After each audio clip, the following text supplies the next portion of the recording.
स्कंद पुराण के काशी खंड में ज्ञानवापी के रहस्य को आपने समझा। इतिहास की किताबों में क्या लिखा है उसके बारे में भी हमने आपको बताया। पुराणों और इतिहास में इस बात का जिक्र है कि ज्ञानवापी कुएं के आसपास सिर्फ मंदिर थे। औरंगजेब ने वहां पर मस्जिद बनवाई, लेकिन अब आपको कुछ फोटो के जरिए समझाते हैं कि ज्ञानवापी के अंदर क्या है।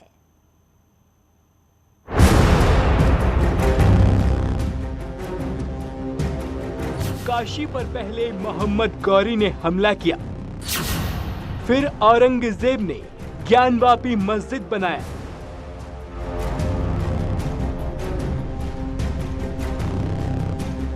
दोनों हमलों के बाद मंदिरों के पुनर्निर्माण की कोशिश हुई।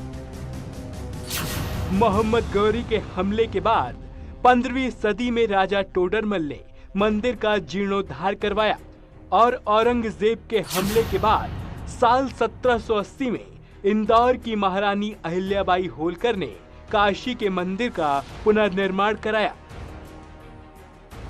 लेकिन ज्ञानवापी मस्जिद की जगह पर दोबारा पुनर्निर्माण कार्य नहीं हुआ। मस्जिद की जगह को उसी तरह छोड़ दिया गया। श्रृंगार गौरी के टूटे हुए हिस्से में हिंदू पूजा करता रहा और मस्जिद में मुसलमान। हिंदू साल में एक बार श्रृंगार गौरी का दर्शन करता है, जबकि मस्जिद में अक्सर नमाज पढ़ी जाती है। हिंदू पक्ष की मांग है कि अब श्रृंगार गौरी में नियमित दर्शन की अनुमति दी जाए और इसी को लेकर विवाद हो रहा है। लेकिन सवाल ये है कि ज्ञानवापी के अंदर क्या है। इस सवाल को समझने के लिए इन तस्वीरों को देखिए। इन तस्वीरों के जरिए दावा किया जा रहा है कि मस्जिद के अंदर की तस्वीरें ऐसी ही हैं। किसी भी मस्जिद में ऐसी नक्काशी नहीं होती। इतिहासकार बताते हैं कि औरंगजेब ने जब यहाँ पर हमला किया और मंदिर को तोड़कर मस्जिद बनवाई, तो मंदिर के अवशेष वैसे ही रह गए। मस्जिद के बाहर और अंदर हिंदू देवी देवताओं के निशान हैं। आप बाहरी टूटे हुए हिस्से को देख सकते हैं। ड्रोन के जरिए भी आप देखेंगे तो मस्जिद के पीछे मंदिर का टूटा हुआ हिस्सा दिखाई देगा। मस्जिद के आगे भी मंदिर और दाएं तो बाबा विश्वनाथ ही विराजते हैं। उस वक्त ज्ञानवापी के बाहर बैरिकेडिंग नहीं थी। देखिए, राम जन्मभूमि का आंदोलन चल रहा था। 6 दिसंबर 1992 को ढांचा ढह गया। उसके बाद स्वाभाविक रूप से लोगों के दिमाग में आया कि अब अयोध्या तो फतेह हो गया, काशी और मथुरा को फतेह करना है। चूँकि हम लोग काशी में रहते हैं, इसलिए काशी का अभियान शुरू किया गया। और उस समय हमारे ऊपर जो है विश्व हिंदू परिषद के प्रांत का प्रचार प्रमुख का दायित्व था। उस नाते जो है वंदे मातरम पत्रिका के प्रकाशन का दायित्व 93 में मिला और हम लोगों ने तय किया और ये सारे विषय हम लोगों को निकालने थे। उस वक्त मस्जिद के अंदर जाने पर कोई रोक नहीं थी। मुस्लिम समाज के लोग भी बहुत कम जाते थे। लेकिन अयोध्या में बाबरी मामले के बाद काशी का मुद्दा गर्म हो गया था, इसलिए पत्रकार इन तस्वीरों को सामने लाए। और उसी विशेषांक निकालने के संदर्भ में ये सारे फोटोग्राफ, सारे डॉक्यूमेंट, सारे राइटअप उसे कलेक्ट करने पड़े और विभिन्न स्रोतों से हम लोगों ने किया। उस समय कैमरा भी नहीं था, मोबाइल भी नहीं थे, बहुत सारी चीज़ें थी। तो हम लोगों ने तरह तरह से फोटोग्राफ्स को इकट्ठा किया। हमारी टीम वरिष्ठ पत्रकार से समझना चाहती थी कि आखिर इन तस्वीरों में जो कुछ दिखाई दे रहा है, क्या वो आज भी मौजूद है? क्या ये बैरिकेडिंग के अंदर का हिस्सा है? ये क्या बैरिकेडिंग के अंदर की तस्वीर है? कौन सा गेट है? देखिए, पहले बैरिकेडिंग हुआ करता। मैं कहना चाहूँगा तस्वीर भी दिखा दें ताकि समझ में आए इस तस्वीर की कहानी। ये तस्वीर देखिए, ये तस्वीर है या ये तस्वीर है या ये तस्वीर है, ये सभी चीज़ें, सभी फोटोग्राफ्स जो हैं इस तरह के, जब आप देखेंगे बैरिकेडिंग के अंदर जो स्ट्रक्चर है वो कंप्लीट पश्चिम दिशा का खुला हुआ है। दक्षिण साइड, उत्तर साइड और पूरब साइड इन्होंने चूने का लेप लगा लगा करके हमारे सारे कलाकृतियों को ढक दिया है। और पश्चिम दिशा में चूंकि हम लोग उस समय तक जागरूक हो गए थे, इसलिए होने नहीं दिया। विश्व हिंदू परिषद आंदोलन के मूड में था, इसलिए वो पश्चिम दिशा आज भी सुरक्षित बचा रहे। जब हम तहखाने के रहस्यों के बारे में जानकारी जुटा रहे थे, उस दौरान पता चला कि मोहम्मद गौरी के बाद भव्य ज्ञानवापी मंदिर बनाया गया था, लेकिन औरंगजेब ने उस मंदिर की नींव पर मस्जिद का निर्माण कराया था और 7 फीट की नींव के अंदर तहखाना बनवा दिया।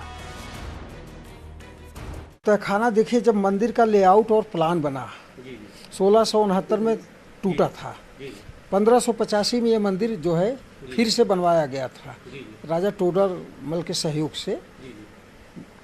भट्ट परिवार ने इसको पुनर्निर्माण कराया था, पुनर्निर्माण हुआ था, यानी पहले टूटे हुए मंदिर पर ही यह मंदिर बना था। इस मंदिर का कंप्लीट स्ट्रक्चर 125 फीट गुणे 125 फीट में आधारित था और 128 फीट ऊंचा मंदिर था। तो जब इसका प्लिंथ तैयार हुआ तो रोड के लेवल में लेने के लिए इसको 7 फीट हाइट इसकी बढ़ाई गई। वही 7 फीट का तहखाना बना दिया गया। तहखाने में 2 दरवाजे, एक उत्तर साइड में, एक दक्षिण साइड में। बाद में अंग्रेजों ने तहखाने को बांट दिया। तहखाने के उत्तर साइड के दरवाजे को मुस्लिम समाज को दे दिया और दक्षिण का दरवाजा हिंदुओं के हिस्से में आया।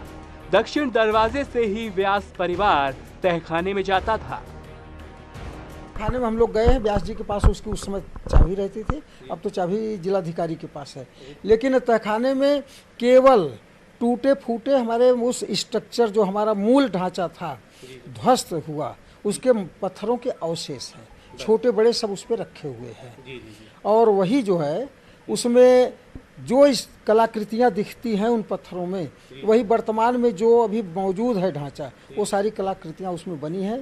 क्योंकि पत्थर पे पत्थर रखे हुए हैं, दबे हैं काफ़ी, अगर उसको निकाला जाए वहाँ हमारे टूटे फूटे शिवलिंग के अवशेष और तमाम जो देवी देवताओं के विग्रह जो तोड़े गए थे, ध्वस्त किए गए थे, वह सब उस पत्थर के अंदर उस तहखाने में निश्चित रूप से मिलेगा। इसी की जांच के लिए कोर्ट ने सर्वे कराने के आदेश दिए। यूं तो कई बार सर्वे के आदेश हो चुके हैं, लेकिन पहली बार कोर्ट कमिश्नर की टीम तहखाने के अंदर पहुंची और उसके रहस्य को देखा।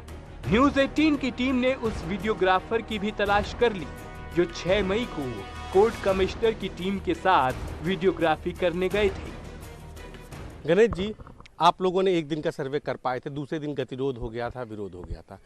उस दिन क्या क्या मिला था जो आप उस दिन बता रहे थे? सर देखिए, ज्ञानवापी मैं बचपन से जाता रहा हूँ और बैरिकेटिंग तो लगा है अयोध्या कांड के बाद, उसके पहले बैरिकेटिंग नहीं थी और वहाँ पे कोई भीड़ भाड़ भी नहीं होती थी। वहाँ लोग क्रिकेट खेलते थे और हम लोग बचपन में भी वहाँ ऐसे घूमे हुए हैं। और वही चीज़ें आज भी हैं जो पहले थी? सर, जो पत्थर पे जो चीज़ें हैं वो यथा स्थिति में है, वो उस समय भी वैसी थी, आज भी वैसी है। केवल परिवर्तन एक आया है, उस समय बैरिकेटिंग नहीं था, अभी बैरिकेटिंग आ गया है।